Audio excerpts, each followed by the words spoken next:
E hoje vamos começar uma série de mensagens lá na carta de 1 Pedro. Assim como nós fizemos com Colossenses, eu quero convidar você a estar lendo 1 Pedro. Pegue esta semana, leia um capítulo por dia. Vamos, enquanto estivermos vivendo esta série, repetir este hábito todas as semanas para fixarmos o texto bíblico. Quem sabe memorizarmos passagens inteiras, quem sabe aprendermos novos sentimentos. Afinal de contas, eu sei que você já leu esta carta, mas é tempo de estarmos juntos, então, agora estudando este texto tão lindo, tão rico, cheio de detalhes, que foi escrito numa época muito parecida com a época em que estamos vivendo. Então vamos começar nossa jornada? Eu convido você a abrir a sua Bíblia em 1 Pedro, capítulo 1. E eu quero ler com vocês de 3 a 6. 1 Pedro, capítulo 1, e eu quero ler com você os versículos de 3 a 6. O texto bíblico diz assim: Bendito seja o Deus e Pai de nosso Senhor Jesus Cristo. Conforme a sua grande misericórdia, ele nos regenerou para uma esperança viva por meio da ressurreição de Jesus Cristo dentre os mortos, para uma herança que jamais poderá perecer, macular-se ou perder o seu valor. Herança guardada nos céus para vocês, que mediante a fé são protegidos pelo poder de Deus até chegar à salvação, prestes a ser revelada no último tempo. Nisso vocês exultam. Aqui está o grande segredo para esta primeira mensagem desta nova série. Um convite a nos alegrarmos diante das dificuldades. Difícil, muito difícil, mas esse é o convite. Olha o que ele fala: nisso vos exultam. O que é? Onde deve estar a nossa alegria? O que é o apelo? Nisso o quê? E é isso que nós vamos ver. Nisso vocês exultam, ainda que agora por um pouco tempo devam ser entristecidos por todo tipo de provação. Ainda por um breve tempo nós vamos ter que saber lidar com injustiças. Ainda num breve tempo nós vamos ter que saber lidar com o sofrimento. Ainda por um breve tempo nós vamos ter que saber lidar com a hostilidade da vida, com a hostilidade do tempo. Mas Pedro vem olhando para aquela igreja que estava vivendo esta realidade. Uma igreja que estava vivendo uma perseguição injusta, uma igreja que estava vivendo uma hostilidade desnecessária, uma igreja que estava sofrendo uma perseguição. Nero estava ali no final do seu reinado e perseguindo os cristãos e assim fazendo com que a igreja se sentisse acuada, medrosa, entristecida. E Pedro vai olhar para esta realidade e vai dizer assim: ainda que por um breve momento de tempo tenhamos que saber lidar com esta realidade, nisso, tudo que está do versículo 3 ao versículo 5, nisso, vocês devem se exultar. Eu fico pensando, quando você está aí diante de um jogo de futebol, por exemplo.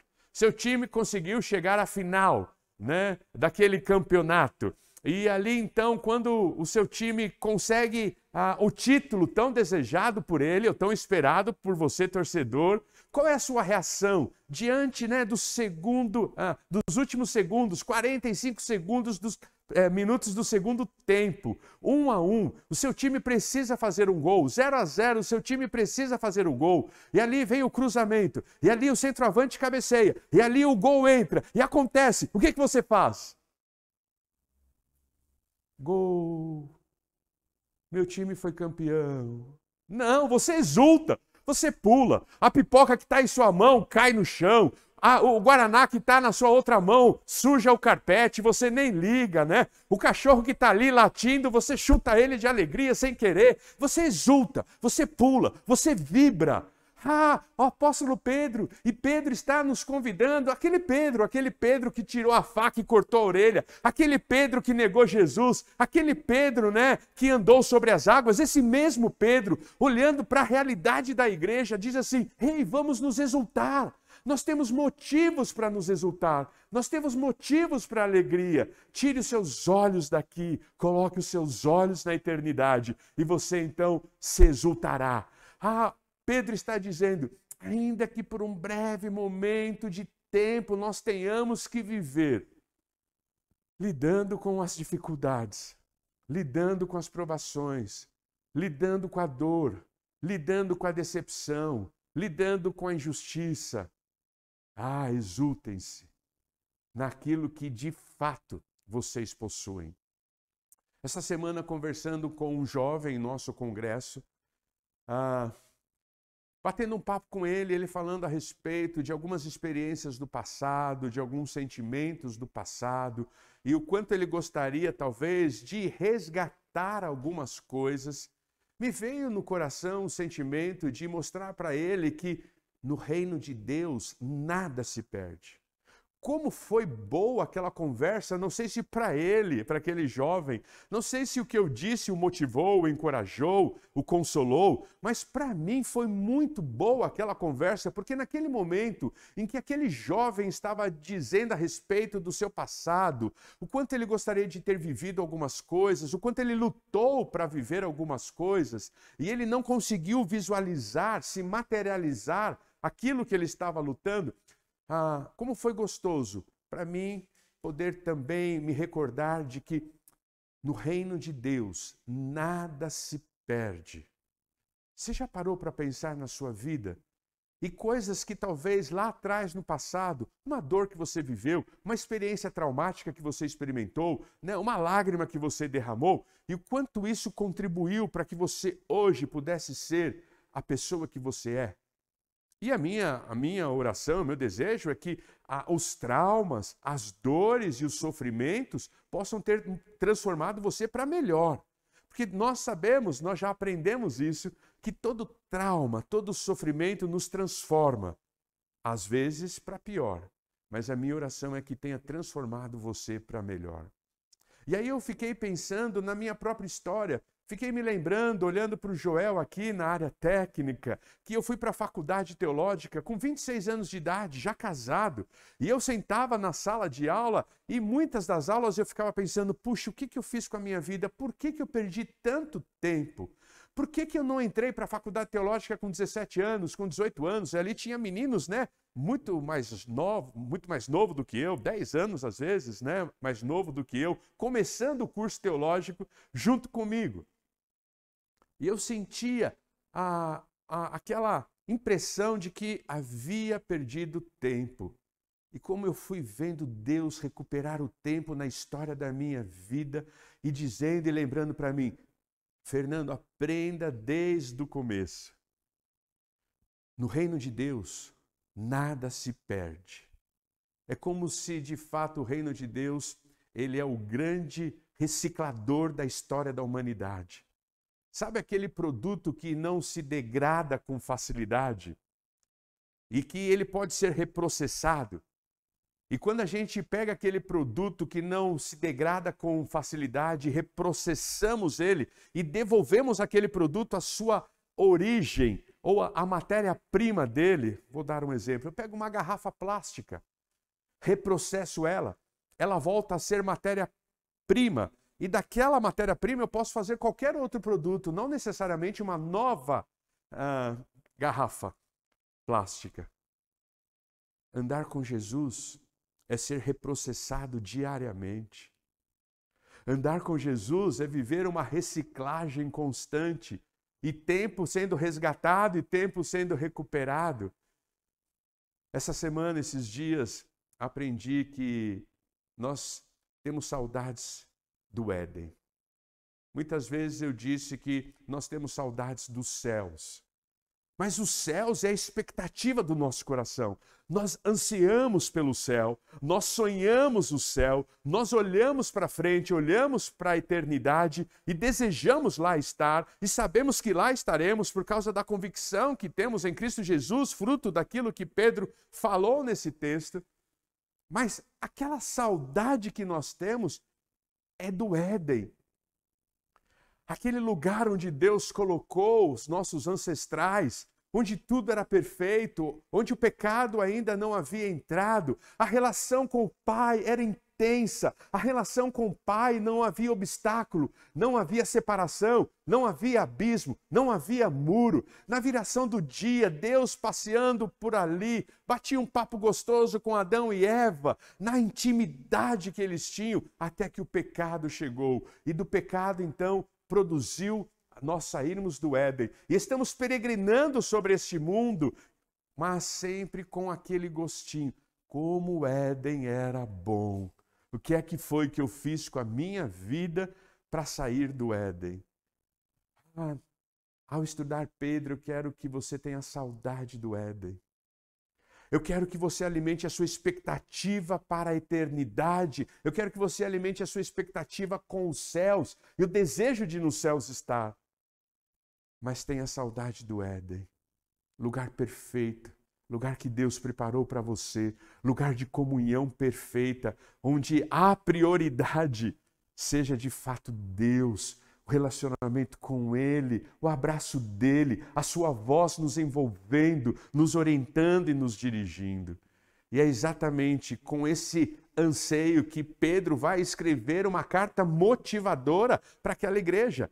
Pedro vai levantar a bola daqueles cristãos do primeiro século que estavam sendo perseguidos pelo Império Romano, especificamente por Nero, e vai lembrá-los de que a vida dele não se resume a uma circunstância, mas eles têm uma herança incorruptível, eles têm uma esperança viva e eles são protegidos. E é isso que Pedro vai dizer, olhando para aquela igreja, e nós devemos nos alegrar diante das dificuldades exatamente por isso. Porque a primeira coisa que Pedro vai falar, vocês têm uma esperança viva. Como é interessante nós olharmos essa expressão que Pedro vai nos trazer no versículo 3. Ele começa com uma declaração extremamente cristã. Ele, sendo judeu, agora vai fazer uma declaração cristã, porque ele diz assim: agradecido, bendito, louvado, adorado, graças a Deus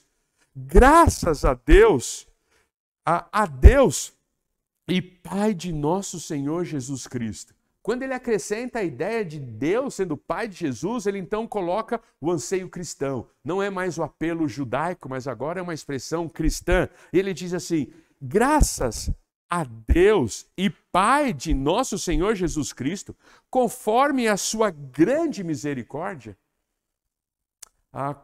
Quando eu olho para a expressão misericórdia, eu preciso me recordar de que a misericórdia, ela me livra, ela me liberta da minha condição. Sem Cristo Jesus, a minha condição era de miséria. Em Cristo Jesus, a minha condição muda da miséria para a glória. O que Pedro está dizendo é assim: ei, vocês antes de Cristo eram miseráveis, mas agora a misericórdia o alcançou e Deus, pela sua grande misericórdia, mudou a sua condição. Condição esta que era causada pelo pecado. E a graça vem e transforma a causa, que nos transforma a condição. Então, misericórdia mexe, transforma a condição. Graça transforma a causa, a culpa. Quando você é perdoado dos seus pecados, então Deus graciosamente transformou, mudou a sua realidade de culpa. E quando Ele age com a sua misericórdia, Ele muda os seus status, a sua condição. De miséria para a glória. Graça de culpado para liberto. Justificado. Sem culpa. E aí o texto continua. Bendito seja o Deus, graças ao Deus e Pai de nosso Senhor Jesus Cristo, conforme sua grande misericórdia, Ele nos regenerou. Ele nos trouxe vida. Ele continua trabalhando para nos levar à condição de matéria-prima, sem pecado, sem dor, sem tristeza, sem lamento. E aí o texto diz, para uma esperança viva. Esta esperança, ela é viva porque ela nos dá a condição de caminharmos nesses dias, de caminharmos em nossa história, de caminharmos em nossa vida, não sem rumo, ou não por uma direção incerta, não por uma direção escura. Não, nós caminhamos nesse tempo orientados, dirigidos para uma gloriosa vida eterna. Ou o sentimento de que à frente da nossa história tem a eternidade. Não somos um povo que peregrinamos no escuro.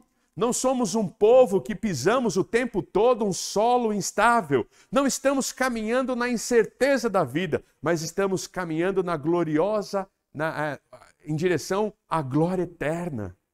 Como é gostoso saber, por isso ela é esperança viva. Quando eu olho para essa expressão, eu me lembro, do tempo em que eu era um microempresário. Vocês conhecem já um pouco da minha história. Eu fui condutor escolar. Eu já tive uma Kombi, eu já tive uma van, eu já tive um micro-ônibus. E eu me lembro, então, no começo, quando nós estávamos iniciando esse trabalho, a esperança minha era comprar um carro novo, comprar uma Kombi nova, para dar mais conforto, para os nossos alunos, para que os pais pudessem ter segurança e colocar os seus filhos num carro que não tivesse aparência de velho, quebrado, mas que de fato fosse um carro que trouxesse segurança. E eu pensava assim, a hora que nós conseguirmos comprar uma Kombi, naquela época foi a primeira troca para uma Kombi zero, quando nós conseguirmos comprar uma Kombi zero, aí sim, nós vamos ter mais alunos, os pais vão se sentir mais seguros. E ali então, ingenuamente, eu tinha colocado a minha esperança numa Kombi.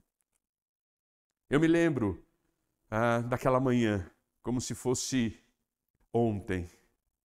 Deixei as crianças numa EMEI às 7 horas da manhã e estava voltando para casa. Quando de repente um carro começa a me pressionar. Ele cola atrás de mim, acendendo o farol, 7 horas da manhã, buzinando, e eu então, para não criar confusão, fui para a direita. E quando eu fui para a direita, outro carro veio e me fechou. Aquele carro que estava atrás, 2 pessoas já saem de lá com arma nas mãos e ali declara, é um assalto. Entrega a chave, entrega a Kombi e desça. Naquele momento, eles entram na Kombi e eu fico naquela rua. Estava nublado como hoje, uma garoinha fina, como a antiga São Paulo, e eu vejo a minha esperança ir embora. E eu disse, tchau, esperança. Tchau, esperança. Porque sem Cristo a nossa esperança é morta. Sem Cristo a nossa esperança morre, igreja. Sabe o dito popular, a esperança é a última que morre? A esperança tem morrido para muitos brasileiros quando o RH o chama na sexta-feira à tarde. A esperança tem morrido para muitos brasileiros quando o médico dá o diagnóstico. A esperança tem morrido para muitos brasileiros quando o furto acontece. A esperança tem acontecido para muitos brasileiros quando uma pandemia vem e eu tenho que fechar o meu negócio porque eu não tenho recursos e eu quebrei. E eu tenho que recomeçar. E recomeçar como? Fazer o quê? A esperança tem morrido para muitos brasileiros, porque sem Cristo Jesus a esperança é morta. Mas Pedro vai dizendo, ei, não se importem que Nero continue nos perseguindo. Não se importe que estamos sendo injustiçados. A nossa esperança é viva. A nossa esperança é Jesus. Ele é a nossa esperança. E como é gostoso saber que Colossenses, capítulo 1, versículo 27, vai nos lembrar a respeito disso. Que Cristo Jesus é a nossa esperança. Como é gostoso saber que Davi, no Salmo 62, vai dizer, ó minha alma, porque angustiado está. Em ti coloco, em ti ponho, em ti está a minha esperança. Quando nós olhamos para a nossa realidade e vemos os dias tristes, os dias trabalhosos, as perseguições, as dificuldades, nós precisamos tirar os nossos olhos de tudo isso que nos sufoca, que nos achata, que nos destrói e colocar a nossa esperança naquele que de fato é a única esperança, Jesus Cristo. Por isso a nossa esperança é viva. Ela é viva porque ela está fundamentada em Jesus. Mas também a nossa esperança é segura porque ela é resultado da ressurreição de Cristo. Olha o que Pedro diz. Ela é uma esperança viva por meio da ressurreição de Jesus Cristo dentre os mortos. A nossa esperança é viva porque ela é resultado da ressurreição de Jesus Cristo. Não foi assim que o apóstolo Paulo disse? Morta seria a nossa fé, vã seria a nossa pregação se Cristo não houvesse ressuscitado. Mas Cristo ressuscitou e Ele garante ressurreição para nós. E por isso também a nossa esperança ela é viva. Ela é viva porque ela nos conduz à glória eterna. Ela é viva porque não estamos caminhando no inseguro, não estamos caminhando na incerteza, não estamos caminhando no obscuro. Nós sabemos para onde estamos indo. Nós estamos indo para a terra prometida, nós estamos indo para o céu, nós estamos indo para a eternidade, cheios de saudade do Éden, mas ansiosos por chegar aos céus. Por isso a nossa esperança é viva, porque o meu caminhar nessa terra não é incerto, meu caminhar nessa terra não é obscuro, a glória eterna me aguarda. Mas também esta esperança, ela é viva porque ela é fundamentada na ressurreição de Jesus, que me dá segurança. Ele ressuscitou ao terceiro dia, Ele está vivo e glória a Deus por isso. Apóstolo Pedro vai dizer então àquela igreja sofrida, acuada, aquela igreja que estava vivendo injustiças, ela vai dizer, ei, se alegrem. O versículo 6, nisso o quê? Na esperança viva que vocês têm, nisso exultem, nisso celebrem como se fosse o gol no último minuto do jogo, da vitória, do título do seu time querido, como se fosse a conquista do campeonato mundial, como se fosse, a última manobra de uma prova da Olimpíada. Nesse tempo de férias eu tive a oportunidade de passar um dia na praia andando sobre a areia. Eu vi uma jovem numa cadeira de roda, e ela tinha duas hastes com uma certa distância, e ela com a cadeira de roda tentando passar rápido pelas hastes, e ali tinha um homem, cronometrando ela fazendo, e aí daqui a pouquinho eu estou andando pela areia e ela para.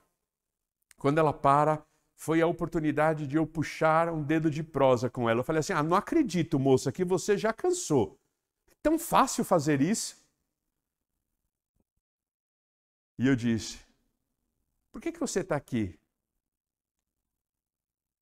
Você já está pensando na próxima Paralimpíada? Ela disse, como o senhor sabe? Eu falei, eu não sei, foi só uma sugestão. Ela disse, sim, eu estive em Tóquio e eu quero ganhar o título. E ali nós tivemos um momento de conversa. Rapidamente. Eu fico imaginando qual vai ser a exultação desta cadeirante quando na próxima Paralimpíada ela ganhar o título que ela tanto almeja. Exulte na vida. Você tem uma esperança viva. Exulte em seus dias. Você tem uma esperança viva. Eu sei que não é fácil. Eu também estou na mesma página que você. Quantas vezes também eu acordo cabisbaixo. Eu acordo rabugento, quantas vezes eu também olho para a minha vida e vejo que ela está cinzenta e eu gostaria que o sol quebrasse aquela nuvem cinza da história da minha vida e brilhasse sobre mim, mas parece que Pedro vem e diz assim, não, você vai dissipar a neblina da história das suas vidas quando você exultar na esperança viva que você tem em Cristo Jesus. Mas Pedro, ele vai mais além. Ele vai dizer assim, essa esperança viva que temos garantia nela por causa da ressurreição de Jesus Cristo dentre os mortos, nos dá também uma herança. Olha o que o versículo 4 diz, para uma herança que jamais poderá perecer, macular-se ou perder o seu valor. Quando nós olhamos para o povo de Israel e para a história do povo de Israel, e Pedro está falando, para peregrinos, Pedro não está falando apenas para judeu. Olha o que o texto bíblico diz no versículo 1. Pedro, apóstolo de Jesus Cristo, aos eleitos de Deus. Ele está falando para judeus, ele está falando para gentios, ele está falando para estrangeiros, peregrinos. A ideia de estrangeiros e peregrinos é a ideia, então, de alguém que está habitando uma terra onde ele não nasceu nela. Então, ele tem todos os deveres de um cidadão, mas não tem os direitos de um cidadão. É difícil ser estrangeiro. É difícil você viver numa terra da qual você não nasceu, porque você tem todos os deveres para com aquela nação, mas você não tem todos os direitos daquela nação. E Pedro, então, está olhando para os convertidos. Pedro está olhando para a igreja do primeiro século. Claro que lá tinham judeus. E os judeus, quando ouviam isso, para uma herança, eles talvez eram remetidos aos seus antepassados e à história de Israel. E Israel recebeu uma herança. E vocês se lembram o que Israel fez com essa herança? A primeira coisa que Israel fez com essa herança, por causa da sua desobediência e teimosia, foi permitir que essa herança perecesse. A ideia de perecer é a ideia que seja suposta ou seja destinada, sujeita à destruição. Quando Pedro diz, esta é uma herança que não pode ser sujeita à destruição, os judeus lembravam, puxa, mas nós, pela desobediência, deixamos que a nossa herança fosse destruída. Quantas guerras, quantas terras que eles conquistaram e depois perderam por causa da desobediência. Pedro está dizendo, essa herança é diferente. Ela não perece. Ela não está sujeita à destruição. Ela não está sujeita a um exército inimigo conquistá-la, diferente do que aconteceu no passado com vocês. Essa herança que perece, essa herança que passa entre os dedos, essa herança que hoje tem e foi mal empregada, mal gasta e amanhã não tem mais, essa herança que pela desobediência nós perdemos. Não. Essa herança, ela não perece. Essa herança, ela não está sujeita à destruição. Ela não tem como se macular. A ideia de macular é a ideia de você adulterar um produto. Na época da língua grega, a ideia era um vinho que foi adulterado. Ou seja, você comprar um vinho pensando que ele era extrato, único e exclusivamente da fruta, extraído da fruta, e quando você toma, você percebe que foi adicionado água, por exemplo. Então, quando era adicionado água ao vinho, nós, ou aqueles que faziam isso, estavam maculando o vinho, adulterando o vinho. E quando o apóstolo Pedro diz assim, ei, igreja perseguida, igreja triste, igreja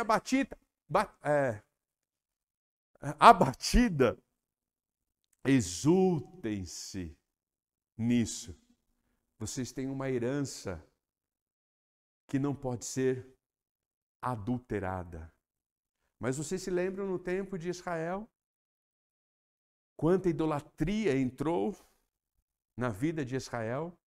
A herança que eles haviam recebido, a herança de fé de Abraão, a herança de ser o povo escolhido, eles negligenciaram esta herança, permitindo que a idolatria fizesse parte da sua história, permitindo que a idolatria fizesse parte das suas vidas.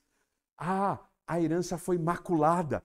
Os judeus que estão ouvindo Pedro talvez se lembrem disso e falem assim, puxa, mas nós maculamos a herança no passado. Mas Pedro diz, mas esta vocês não vão macular, porque esta foi nos dada pela ressurreição de Cristo Jesus. Esta herança é a salvação que temos em Jesus. Nós temos uma herança, então, que não pode ser destruída. Aqui nós podemos também afirmar a ideia, de que eu em Cristo Jesus, alcançado pela graça dele, pela misericórdia de Deus, aquele sentimento gostoso de que a salvação foi planejada a salvação foi planejada nos céus por Deus, a salvação foi executada por Jesus na cruz, e a salvação foi aplicada pelo Espírito em nós. Ela tem origem em Deus, ela não pode ser perdida. Uma vez salvo, salvo para sempre. É uma herança que não pode ser maculada. E nós vamos ver isso mais uma vez, logo em seguida, quando ele fala a respeito da proteção que temos.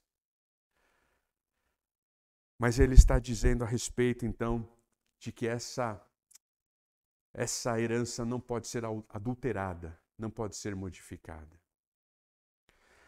Mas ele também vai dizer a respeito de perder o seu valor ou perder a sua beleza. A ideia intrínseca neste conceito da língua grega é a respeito da coroa de glória que receberemos, enfeitada e adornada com flores, das quais elas jamais vão murchar. Ou seja, essa herança, ela não murcha. Esta herança não perde a sua beleza. Esta herança não perde o seu valor. Esta herança, ela não vai se estragar. Ela não vai, se deteriorizar. Não vai. Talvez seja por isso que em Mateus capítulo 6, Jesus vai dizer: aonde você tem ajuntado os seus tesouros? Não ajuntem os seus tesouros na terra, onde o ladrão vem e rouba, como fizeram com a minha Kombi, onde a ferrugem vem e corrói, mas ajuntais tesouros no céu, onde não haverá qualquer intervenção humana, qualquer intervenção temporal, qualquer intervenção da natureza que vai fazer com que a beleza seja perdida. A flor não murcha, a coroa de glória jamais perderá a sua beleza. É nisso que Pedro está falando. E quando nós pensamos no povo de Israel, então, Pedro está dizendo, lembre-se da herança que vocês receberam. Essa é totalmente diferente, porque naquela herança vocês viram elas serem destruídas. Vocês viram elas serem manchadas, vocês viram ela perder essa beleza. Mas essa não acontece isso. Mas Pedro também está olhando para aquele povo e levantando a bola daquele povo e pegando aquelas pessoas que talvez estejam com a autoestima baixa ou com a baixa autoestima ou autoestima achatada e dizendo assim, vocês não precisam andar cabisbaixos. Eu fico imaginando nesse tempo, de Instagram, de Facebook, onde a vida parece-me que ela é instagramável, A gente só tira foto dos melhores momentos, a gente só tira foto, das melhores paisagens. Então a nossa vida é instagramável e nós podemos então acompanhar, o Insta de um monte de gente e nos sentirmos inferiores porque nós não estamos no país que tal pessoa foi, nós não fizemos o passeio que outra pessoa foi, nós não temos a história que outra pessoa tem, nós não temos a roupa que aquele tem, nós não temos o carro que aquele tem. E eu fico pensando, imaginando, não sei ainda se existe, mas se você é do meu tempo, você vai se lembrar, por exemplo, de Caras. Comprar aquela revista para ver todo mundo aí, nos iates, nos jatos, nas ilhas de Caras, os lugares mais bonitos do Brasil, e a gente sonhava ir participar, das ilhas de Caras. Aí vem Pedro e diz assim, se você está com a autoestima baixa porque você não participa das ilhas de Caras, se você está com a autoestima baixa porque você não tem uma vida instagramável, pare com isso. Você tem uma herança incorruptível, você tem uma herança que não murcha, você tem uma herança que não morre, você tem uma herança, que não perde a sua beleza. E é interessante porque quando a gente pensa nisso, quando o primeiro bilionário morreu, John Rockefeller, e ele morreu, um curioso foi ao velório, conta-se a história, Não sei até que ponto essa história é verídica, mas ela se encaixa perfeitamente para nós aqui. Conta-se que um curioso foi no velório de John Rockefeller. E ele queria falar com o contador de John Rockefeller.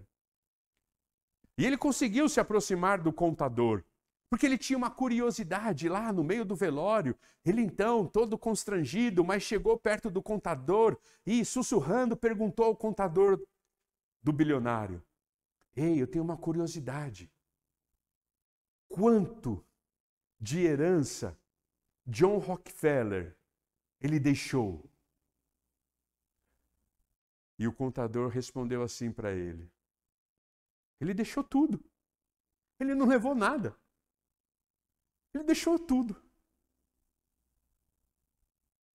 nós vamos deixar tudo, nós sabemos disso já. Na eternidade, nada do que adquirimos, temos, sonhamos, na ideia do ter, fará qualquer sentido. Naquele momento, a igreja estava perdendo tudo. As casas estavam sendo queimadas. As casas estavam sendo saqueadas. Os sonhos estavam sendo destruídos. As vidas estavam sendo incendiadas, se tornando lanternas nas noites das ruas de Roma. E quem estava iluminando eram os cristãos pendurados nas cruzes, incendiados vivos. As comidas estavam sendo tiradas. Nossa, eu descobri uma coisa muito interessante nesse meu período de férias. Nós passamos alguns dias lá em Curitiba e tinha lá, né, uma área que foi feita em memória aos poloneses. Então é uma praça, né, uma praça direcionada ao Papa João. E ali então tem um templo bem bonitinho ali, tudo, e tem um histórico, né, lá. E ali eu pude entrar. Minto, não foi nesse lugar. Esse lugar foi outra experiência. Foi em outra praça. Foi a praça ucraniana. Foi na praça ucraniana. E foi na praça ucraniana, então, que nós estávamos lá, e aí tinha a história dos ucranianos. Até eu vi um nome de uma família que foi minha ovelha, me interessei e fui ouvir a história dos ucranianos. E aí, me desculpem a minha ignorância. Talvez o pastor Alexandre vai falar assim: faltou na aula de história, né, senhor Fernando? Faltei, pastor Alexandre. Me perdoe por ter faltado na aula de história. Mas ali eu vi que Stanley, ele fez o seu, né, genocídio entre os ucranianos daquela época, não deixando que eles comessem. Eles morreram de fome. Stanley tirou a comida do povo. A igreja que estava em Roma no primeiro século, esta igreja para a qual Paulo está escrevendo, Pedro, está escrevendo, é a igreja que estava passando fome. E Pedro olha para eles e diz assim: exultem. Exultem na dificuldade, alegrem-se na dificuldade, porque vocês têm uma herança. Vocês têm uma herança que não morre, que não é destruída, uma herança que não tem mancha, que não pode ser adulterada, ela não perde o seu valor, ela não perde a sua beleza. E esta herança foi nos dada pela crucificação e ressurreição de Jesus Cristo.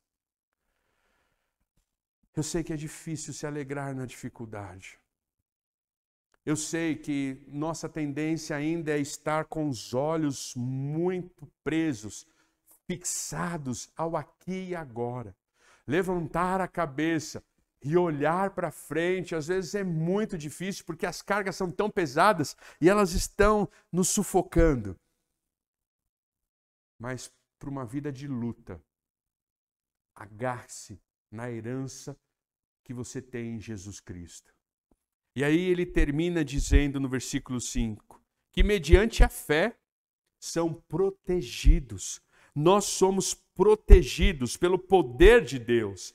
Nós somos protegidos pelo poder de Deus. O poder de Deus não é limitado, o poder de Deus não é inconstante, o poder de Deus não pode ser usurpado, né? A gente vê histórias no Antigo Testamento, por exemplo, né? Davi vendo o seu reino sendo usurpado pelo seu filho. Mas o diabo, ele não tem o poder de usurpar, por exemplo, o poder de Deus. Ninguém tem o poder de usurpar o poder de Deus. E nós precisamos entender que quando o texto bíblico diz que nós somos protegidos pelo poder de Deus, o Pedro está dizendo: ninguém tem autoridade, ninguém tem condição de atingir você que não seja pela permissão dele, que não seja pelo propósito dele, que não seja pelo acompanhamento dele, que não seja pela supervisão dele.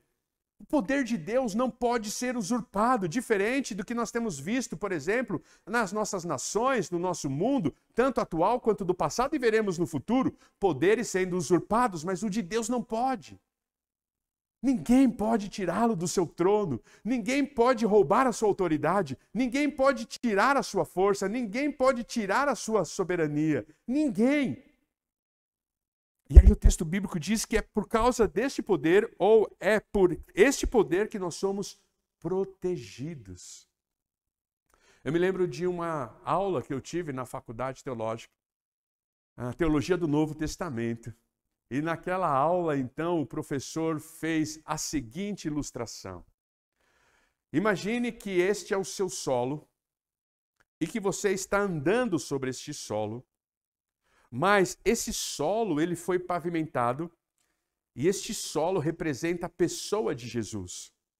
Então você está andando, sobre o cuidado, a orientação e o alicerce que Jesus dá em sua vida. Mas você também está orientado sob o poder de Deus. Você anda sobre a orientação de Jesus e debaixo do poder de Deus. E esses dois se casam. E é nesse lugar que você vive. Se você age e consegue pegar uma mosca, e se você colocar a mosca aqui, a mosca não foge, a mosca não sai. É aqui que você se encontra.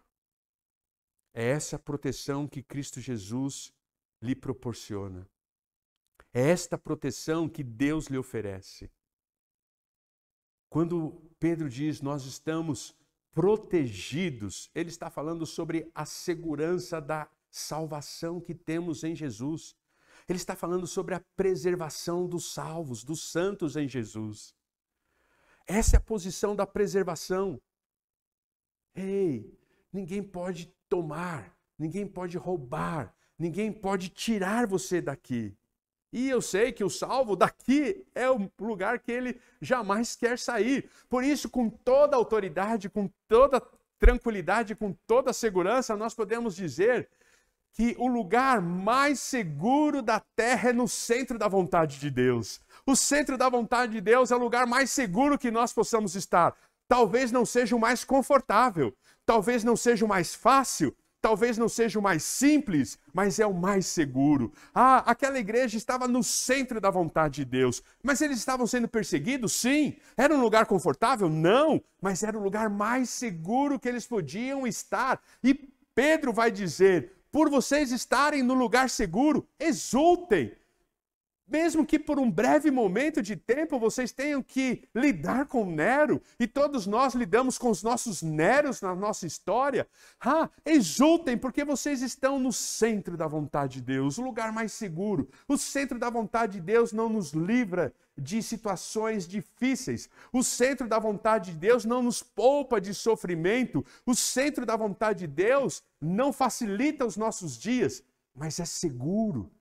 Mesmo com dor, mesmo com tristeza, mesmo com desemprego, mesmo com falência, mesmo com roubo, mesmo com morte ainda, cercando as nossas histórias e nos tornando sensíveis, nós podemos nos exultar.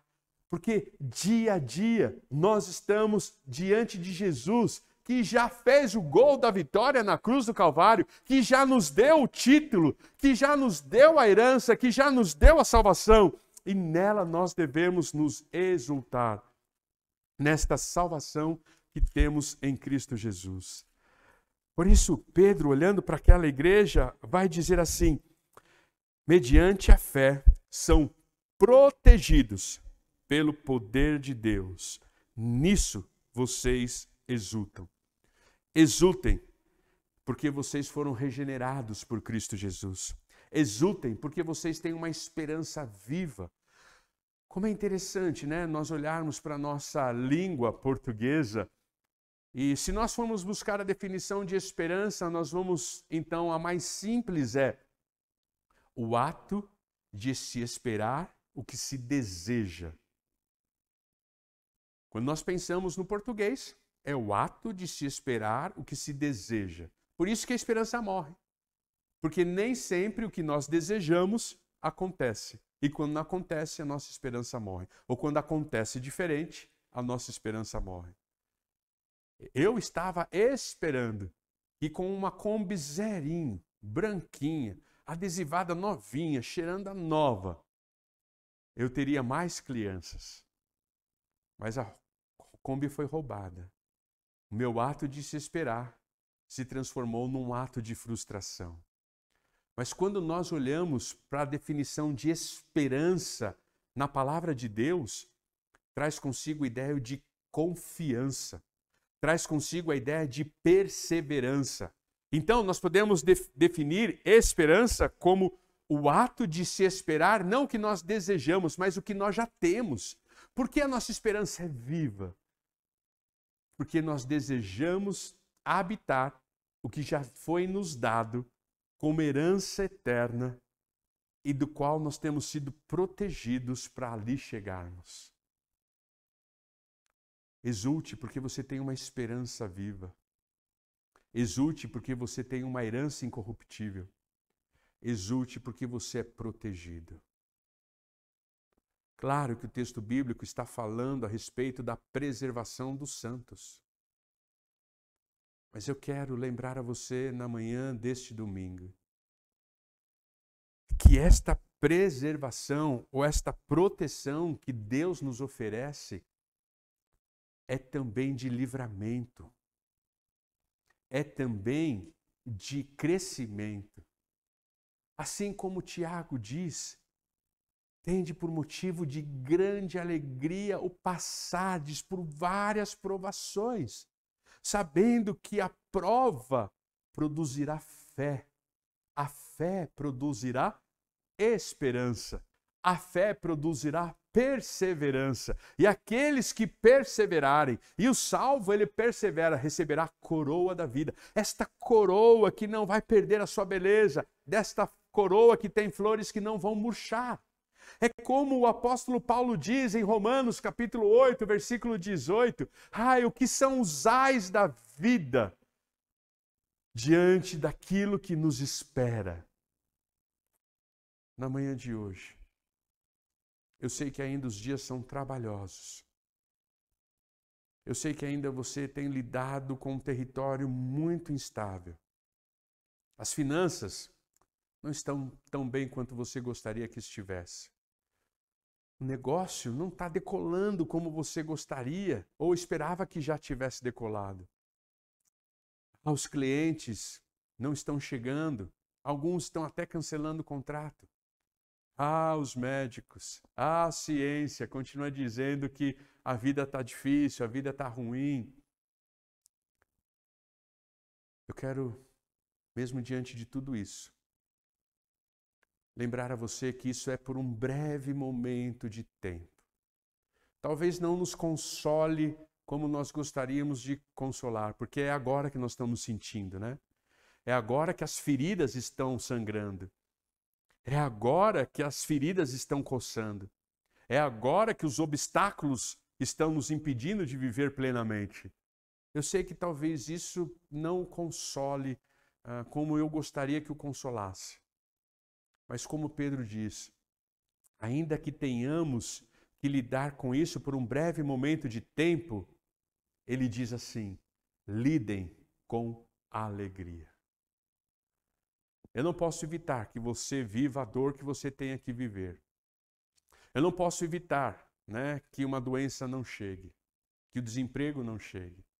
Eu não posso evitar que relacionamentos não frustrem você, não decepcionem você, não machuquem você. Eu não posso evitar que palavras não lhe firam. Eu não posso evitar que a vida seja mais leve do que tem sido. Mas eu quero convidar você a seguir o conselho de Pedro. Não era fácil para Pedro dizer o que ele disse nesses textos. Não era fácil para Pedro dizer para aquela igreja acuada, como eu já disse, exultem-se. Como se Pedro estivesse dizendo o seguinte, saibam lidar com as provações da vida. Lidem com elas por meio da alegria. E fundamentada em que esta alegria? Na esperança viva que temos, na herança incorruptível que temos e na certeza de que Deus continua te protegendo. Ele não foi pego de surpresa e nunca será pego de surpresa em nenhum momento da história da sua vida. Em nenhum momento da história da sua vida. Assim como a igreja no primeiro século, Deus não foi pego de surpresa quando Nero sobe ao poder e decide destruir os cristãos. Jó, Deus não foi pego de surpresa no sofrimento de Jó. E curiosamente, os estudiosos dizem que 1 Pedro é a versão de Jó no Novo Testamento. Nada acontece na sua vida sem a supervisão de Deus. Por isso, ao invés de se revoltar contra Ele, ao invés de se rebelar contra Ele, ao invés de dizer, como muitas vezes já disse, o senhor não está vendo não? Não é o senhor que supervisiona? Eu já fiquei bravo, muitas vezes bravo com Deus, já disse poucas e boas para Ele. Besteira minha. Ele continua com o seu amor dizendo, sim filho, continuo supervisionando. Basta você confiar, descansar e esperar, porque eu continuo protegendo você. A minha oração é que você sinta nesse tempo a proteção daquele que, por amor a você, foi misericordioso, te redimiu, te trouxe para perto dessas 3 maneiras. Ele idealizou, ele planejou a sua salvação. Ele enviou o seu Filho Jesus Cristo para executar o plano dele na cruz. E ele nos enviou, nos deixou o Santo Espírito dele para aplicar tudo isso em nossas vidas. Por isso, lembre-se, não é a fé que salva. Continua sendo o plano de Deus, a execução de Jesus e a aplicação do Espírito que salva. A fé não é a causa da salvação. A fé é o instrumento da salvação. A causa da salvação continua sendo aquilo que Pedro diz nos primeiros versículos da sua primeira carta. Aos eleitos de Deus, dispersos no Ponto, na Galácia, na Capadócia, na província da Ásia e da Betínia, Ásia Menor, Norte, escolhidos de acordo com o pré-conhecimento de Deus, Pai. Não foi você que achou Jesus. Foi Jesus que achou você. Porque Jesus nunca esteve perdido. E você estava perdido. E Jesus te achou. Por isso, exulte na alegria da salvação, ainda que tenhamos momentos de provações.